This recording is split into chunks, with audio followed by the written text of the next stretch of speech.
Quand tout va bien, t'as l'argent, t'as la santé, t'as le boulot, tout le monde est là pour toi.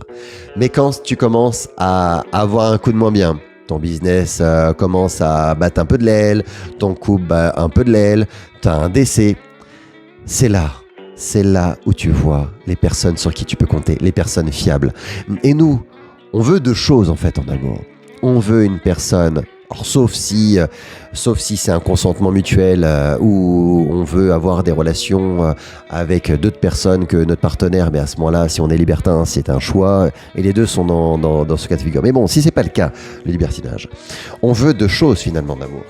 On veut la fidélité. Donc, en gros, la fidélité, à mes yeux, la définition simple, c'est le fait que tu n'ailles pas voir ailleurs, que tu restes fidèle à moi. En gros, on veut une exclusivité,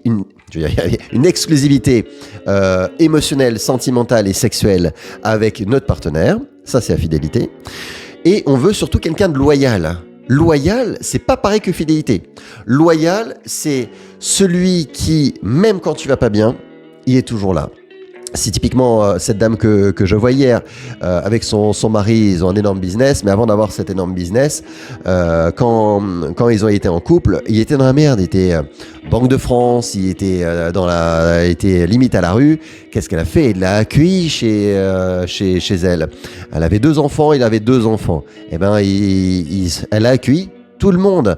Et aujourd'hui, ce qui est parfois compliqué, c'est quand tu accompagnes ton mari ou ta femme, mais en l'occurrence ton mari, et que ton mari, des fois, peut se montrer ingrat vis-à-vis de toi. Alors qu'on se dit, mais moi, quand t'étais dans la merde, j'ai toujours été là. Et donc, c'est la loyauté qui est pour moi encore plus importante que la fidélité.